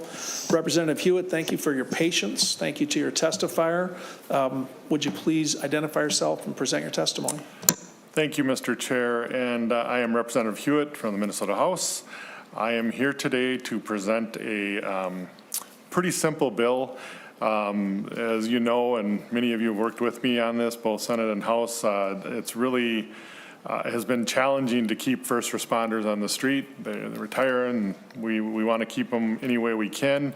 This is really a simple fix that I was asked by my fire chief in Apple Valley here, Chief Nelson, to look into to see if we can get it going, and I'm surprised that we were able to move it so quick. Well, I don't want to say too much yet, so, but I'm really honored to be in front of the committee, and I really it's quite an honor to do this bill today. But basically the bill, what it does is allows their relief association, and this is one step in the process of doing this, to go from giving a one-time payment in the pension fund from $15,000 to $20,000. This is not their first stop. They have to get this stop done first, and then after that they will move on to their own relief association and they have to vote on it, and after they vote on it, then it has to go to the city. But I know there's some questions, and I have to tell you, your staff was great. They prepared all my statements for me here. I'm real happy about that, so I don't want to, it's in your packets, everybody, and I would encourage reading it if you have any more questions. But I'd like Chief Nelson to explain why he wants this and where he wants to go with it. Thank you, Representative Hewitt. And Representative, if you wanted Ms. Wilson to go over the staff member, we can, but I think you did a great job with it. Unless members are requesting the staff memo review, I think we'll just go to Chief Nelson. Chief Nelson, thank you for your patience here. If you could please introduce yourself and present your testimony. Thank you, Mr. Chair and members. My name is Matt Nelson. I'm the fire chief in Apple Valley. Thank you for hearing our request. Currently, our relief association is at the state max for a defined benefit lump sum pension, which is currently $15,000. Our relief special fund is funded to around 120%. Maybe a little off now with the current markets, but we're around there. So we don't have an option to increase that benefit to our firefighters going forward. Recently, in the last couple of years, we've went from $11,000 up to that $15,000 max, which has actually helped us retain several firefighters. Being more of a suburban city, a lot of our neighbors are having to go to being full-time. Our paid-on-call model is working for us. We want to keep that going as long as possible, and this would give us one retention tool to hopefully keep people a little bit longer, and then take that money that we receive from the state or our city making a contribution and be able to give that back to our firefighters. Thank you, Chief Nelson. Members, questions for the bill author or for the testifier to House File 2395, Senator Howe, and then we'll go to Senator Rasmussen after Senator Howe. Senator Howe. Thank you, Mr. Chair, and I think I was in the wrong relief association. For 19 years, I got 32,000. So this is numbers that folks in my area can't even comprehend. So it's surprising that we got to go from 15,000 a year to 20,000 a year. That's, you know, in 2 years, it goes more than what I made in 19 years. So, but if the association can handle it, and it is getting tougher and tougher to retain firefighters these days and keep it in boots. So, I guess good job. I'm jealous. Thank you, Senator Howe. Senator Rasmussen.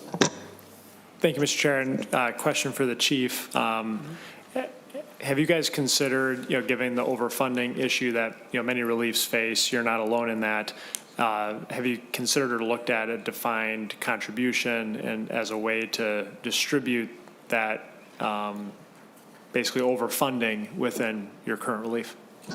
Chief Nelson. Yeah. Senator, thank you for the question. That would be an option for us to go down. Currently, I think our members like knowing exactly what they're going to get. I think there's some ups and downs if we move to more of a kind of split the pot model. So I guess that would be a potential other option for us, but that was one reason why we wanted to come and ask if you guys would allow us to potentially move that lump sum number up to give us that other option. So. Thank you, Chief. Senator Rasmussen. Thank you, Mr. Chair. Maybe this is a question for Ms. Linczewski or staff, but is there, for a defined contribution, is there any limit in terms of how much a relief could put in there, or what would that limit be? Let's ask Ms. Linczewski. Ms. Linczewski. Thank you, Chair France and Senator Rasmussen. There is no limit. I should add that there is a limit under the Federal Internal Revenue Code, but the chance that anybody would ever hit that, considering what the allocations of state aid would be, is quite remote. So, yeah. Good enough, Senator Rasmussen? All right, Representative O'Driscoll. Thank you, Mr. Chair. To follow up on Representative Rasmussen's question, Ms. Linczewski, on the IRS maximums for contribution, so if there is a paid on-call department, would that count against what they could defer and put into deferred compensation in their regular employment or other outside employment as well? So they would end up having to keep track of 2 or 3 different sets of numbers to make sure they didn't have an IRS penalty for going over limit. Ms. Linczewski. Thank you, Senator France, Representative O'Driscoll and Chair France.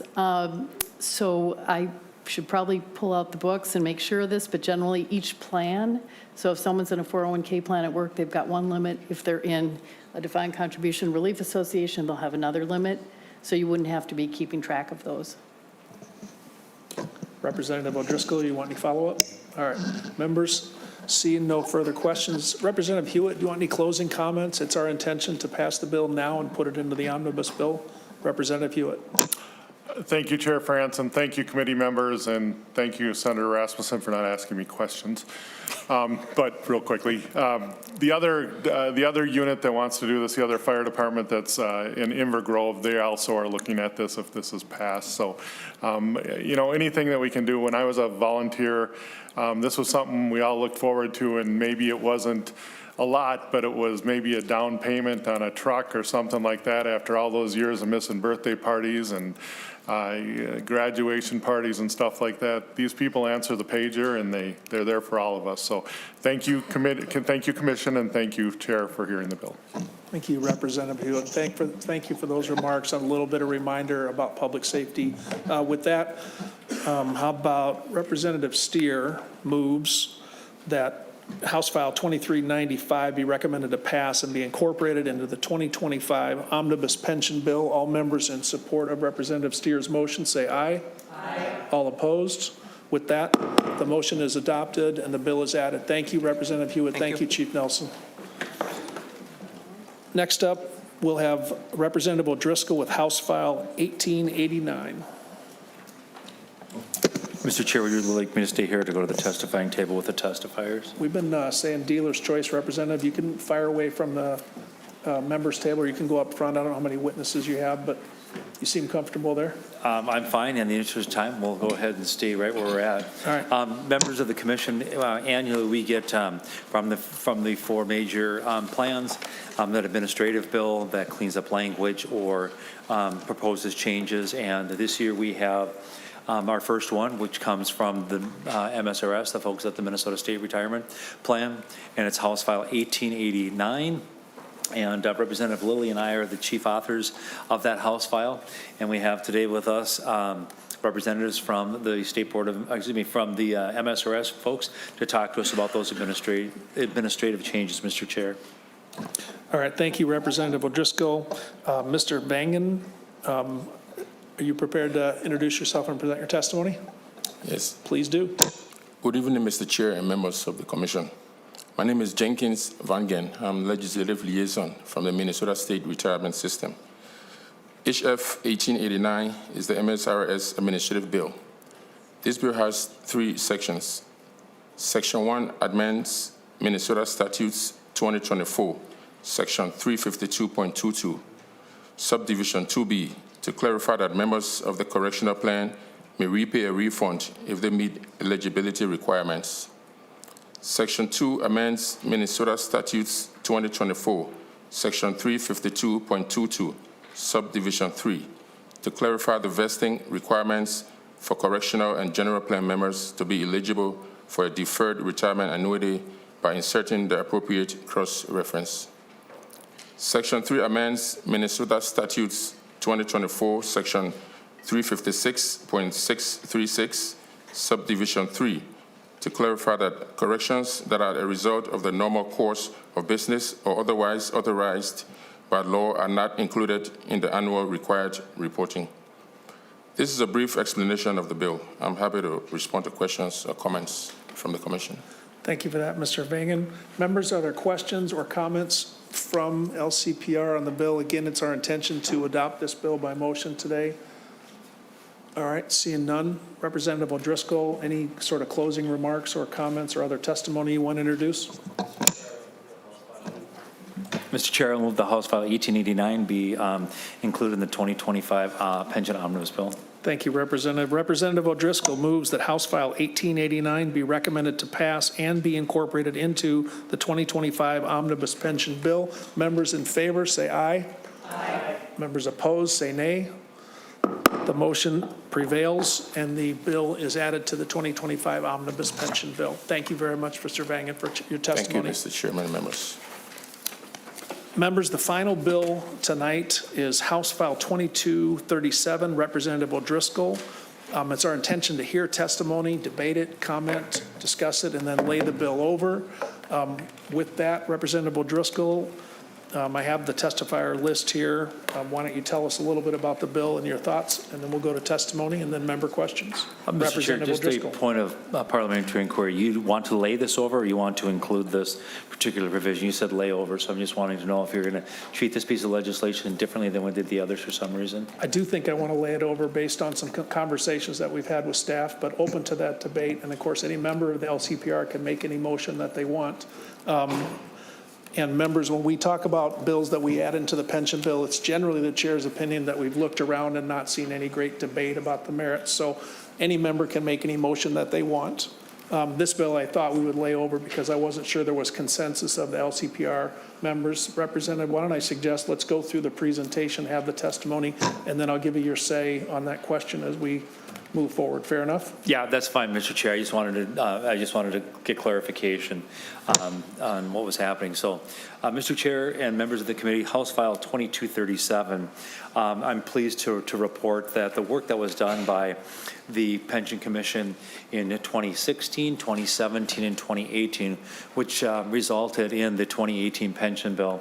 And the only members that are still present here today that were on the commission at that time are Senator Pappas and myself. And it's with great pleasure that I report that the work that we have done and the improvements that have been happening in the pension world here in the state of Minnesota, we are able to look at moving COLAs, and that would be in an upward direction, which is something that we wanted to do. It was part of our good faith promise to the groups when we entered into the pension bill in 2018.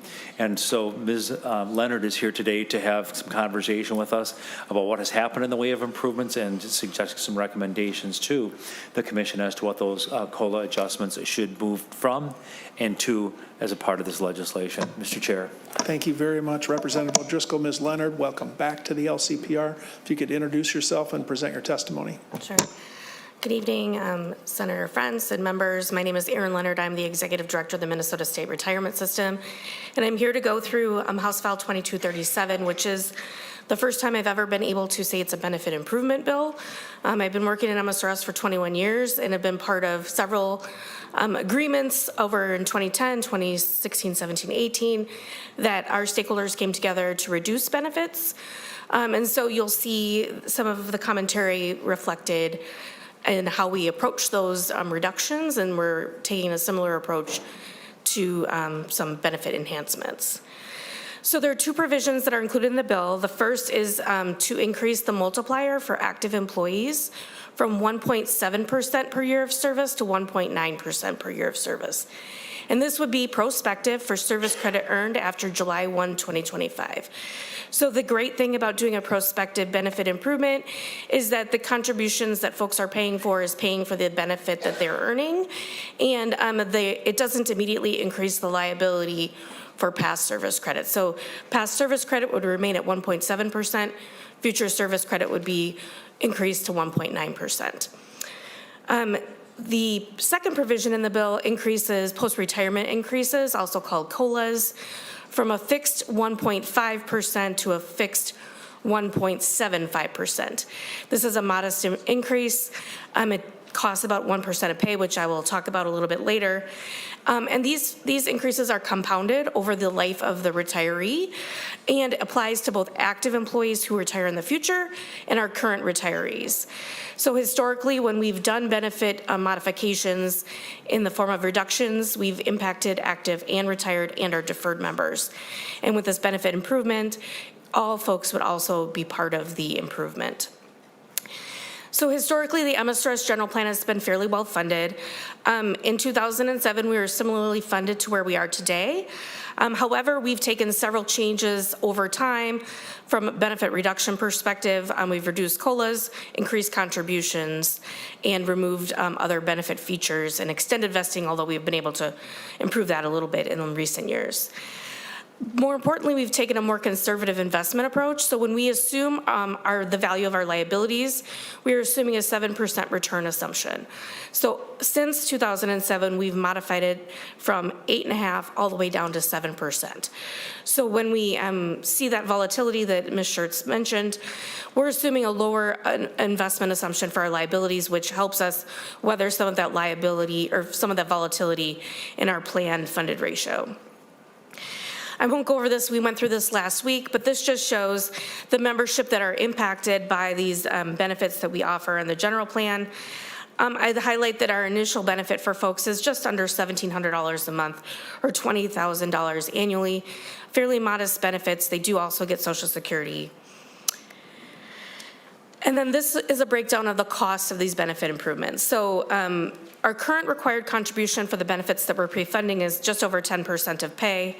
The cost to go to an increased post-retirement factor of 1.75% rather than 1.5% just costs over 1% of pay. The cost to increase the multiplier for our active members prospectively is about 0.95% of pay. So our total required contributions will be just over 12%. The good news is that effective July 1, we will be receiving 12.25% of pay between the employee and the employer contribution. So we potentially would have an estimated sufficiency slightly if we achieve our 7% return this year. The other thing I want to note is the costs that are in this table are amortized over 15 years. So that is to reflect the 15-year amortization for new benefits. That is part of the amortization work group. So if that were not to be part of it, the cost would be a little bit lower. I also won't go through this in detail, but this just shows an estimated impact on benefits if a person had 20 years of service. I did 3 scenarios. The first is 20 years at 1.7%. You can see what the annual benefit would be at different high fives. The second is the calculation if someone already had 10 years of service, and then starting July 1, they would get 10 years of service at the 1.9% multiplier. And then the last one is for future employees. So if someone's hired July 1, 2025, they would get the 1.9% per year. So 38% of their high five would be their benefit at age 66. So we still have a full retirement age of 66. And in total, this is about 11.7% greater benefit for the future retiree or the future employee. Similar on this slide, it just shows if an individual works 30 years of service, of course, they have more years of service, their multiplier is going to be higher. So that at retirement at 66, they would have 57% of their high five. This one shows the impact of the annual benefit from a 1.5% COLA post-retirement increase versus 1.75% at different benefit levels. So at a $15,000 initial benefit, over the lifetime of the individual, I assume they retired at 66 and lived to 85, they would receive about $8,660 more over their lifetime. Not a lot, but it's enough for maybe some extra groceries. For someone who had initial benefit of 20,000, it's over 11,000. And for someone with initial benefit of 30,000, it's over 17,000. So that is really the explanation of the bill. I'm happy to take any questions. Thank you. Well done, Ms. Leonard. We have another testifier listed, Tanner Fritzinger. Mr. Fritzinger, welcome to the commission. If you could please identify yourself and present your testimony. And members, there's also a one-page submitted testimony on this in your packets, if you want to review that as well. Mr. Fritzinger, welcome to the commission. Awesome. Thank you, Mr. Chair and members. My name is Tanner Fritzinger, and I am a political affairs coordinator with the Minnesota Association of Professional Employees. We are a union representing over 18,500 members working in public service across all state agencies, boards, and commissions. Thank you for the opportunity today to voice our support of HF 2237. MAPE members dedicate their professional careers to serving our great state of Minnesota. While private sector industry often offers higher wages, state service provides an incentive to workers through desirable benefits, particularly through a defined benefit pension plan. HF 2237 improves Minnesota's MSRS post-retirement benefits by increasing the benefit multiplier from 1.7% to 1.9%, and moves the annual COLA from 1.5% to 1.75%. These adjustments will strengthen the state's recruitment and retention efforts while improving the lives of those who have dedicated their careers to serving their friends, families, and neighbors. Additionally, this legislation requires no additional funding as the costs will be absorbed by the plan. MAPE does have a minor concern regarding the removal of the cross-reference to the average salary calculation under 352.01, subdivision 14A. While the deletion appears benign for now, as time passes, the discrepancy between the definition under this chapter and colloquial use of average salary may invite further scrutiny and result in reduction of post-retirement benefits. Despite this, MAPE supports passage of House File 2237 as it presents a financially responsible opportunity to improve the lives of our state's retirees. We urge that you support the passage of House File 2237. Thank you. Thank you, Mr. Fritzinger. That's all our listed testifiers. I see Senator Rasmussen leaning forward. Ms. Leonard, the one question I have is, as we look for equity amongst our state employees, city council, county employees, as we make those changes, are we creating a situation where city and county employees would say, well, now I'm more interested in working for the state? And I think the alternative, of course, would be reducing the employee contribution. You've earned the right to come up here and present this bill. And Representative O'Driscoll, I'm open to adding it tonight. Just think, let's talk through that part of it a little bit. So we'll go to member questions first. Senator Rasmussen.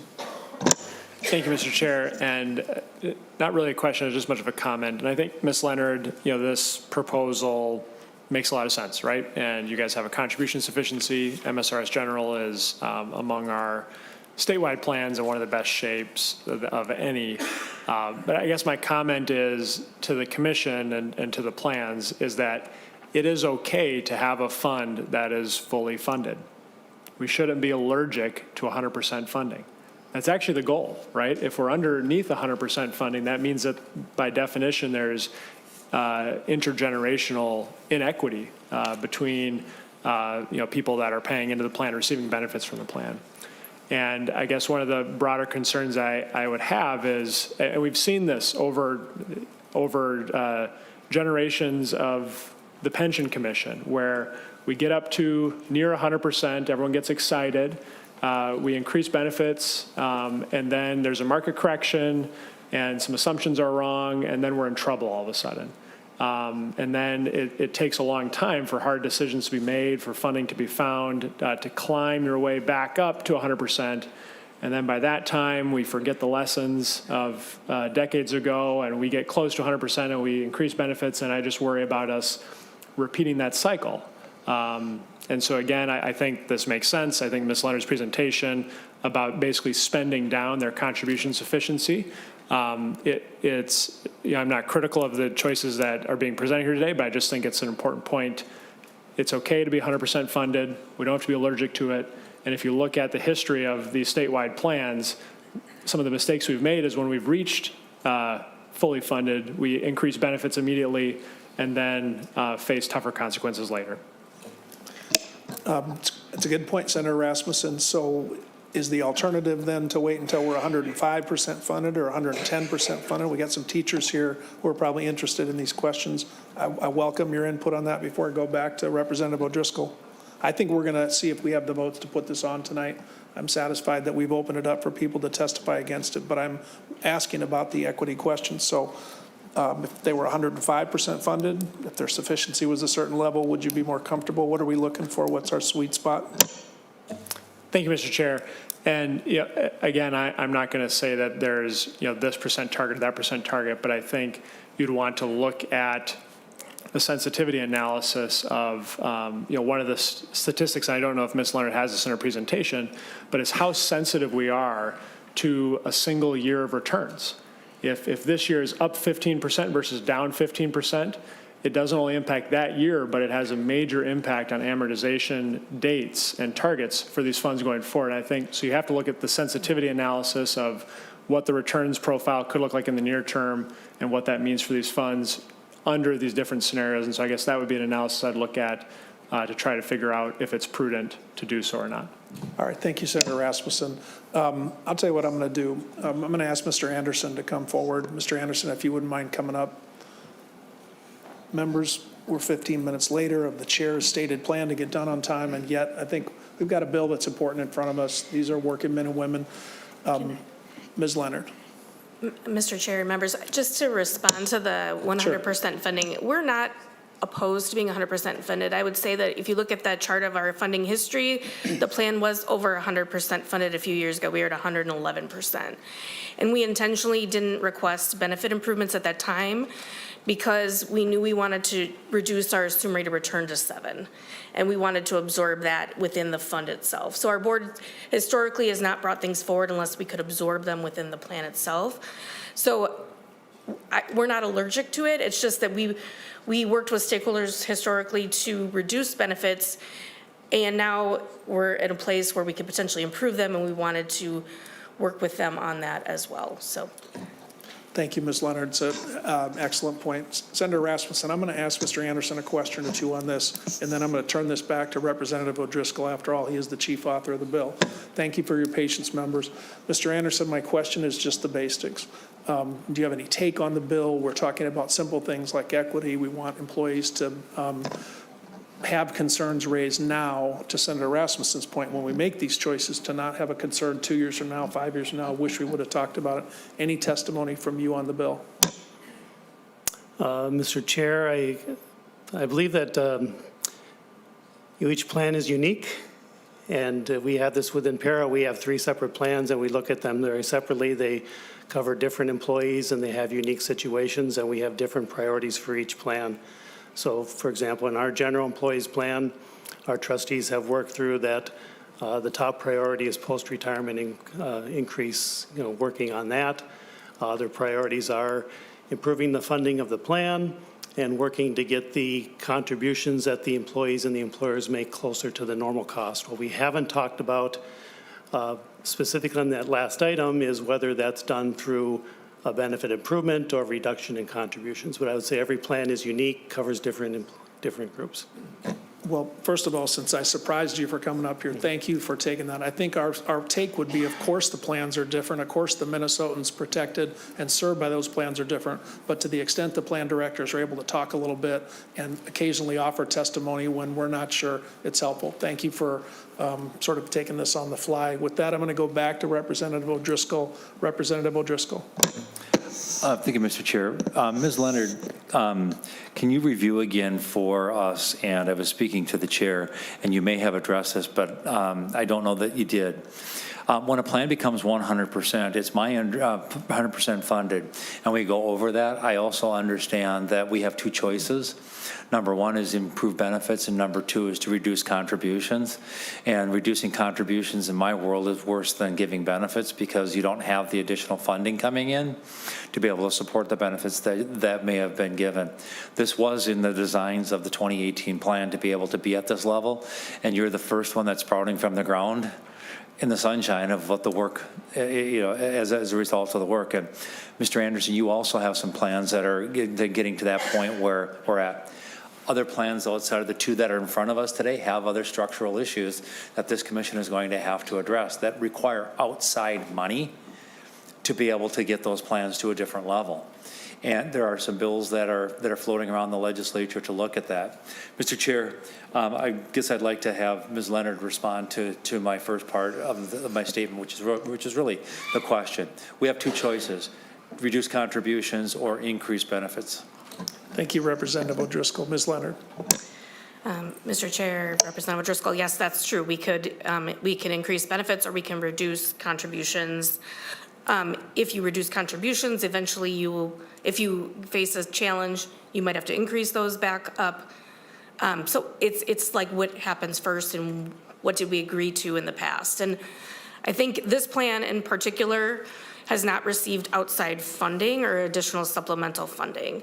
So all of the reductions to get the plans on a sustainable path after the Great Recession and then in 2016, 17, 18 were borne by the plan members in contributions, as well as the state contributions did increase as well. So when our board assessed this, they really looked at potentially enhancing those benefits because those folks did take those sacrifices in the last decade or more. Thank you, Ms. Leonard. Representative O'Driscoll. Well, thank you, Mr. Chair. The other thing that I want to point out, that something that Ms. Leonard talked about in her presentation about how the multiplier effect on a prospective basis would change things, as well as the COLA that's being proposed, is that we were on a 2-year moratorium where the contribution limit, or I should say contribution from employees in the MSRS plan, went from 6% to 5.5%, and that was part of keeping the actives and the additional COLA or inflation protection that was awarded on a one-time basis to retirees. And that is scheduled to blink back on. So we are almost at 100% without even having that additional 0.5% blinking back on. I don't think that this is a large step in a direction that's going to put us off of, over a cliff. What I am willing to do, Mr. Chair, is lay this over for a week, find out what the concerns that members may have, and then if we can work those out, which I certainly can, then we maybe can bring this back next week or the following week to do it, because there's going to be at least one more bill that attempts to do this, and if we can get the issues resolved for both of those bills before we bring them back, so you don't get into a cycle of let's lay this one over and let's lay this one over. Let's talk about the issues and let's figure out what we need to do to be able to keep our promises as these plans are improving. Thank you for that, Representative O'Driscoll, and thanks for the flexibility on this. Members, you're on notice on this bill. You have a week to chat up the author, chat up the plan directors, and anyone else you want to chat up. With that, House File 2287 is laid over. That concludes tonight's agenda. I want to thank everybody for their patience and participation. Our next meeting is Tuesday, March 25th at 5:15 p.m. Hope to hear bills on PERA, pension plans, and Minnesota State's higher ed supplemental retirement plan, some IRAP. There is no other business, and with that, we are adjourned.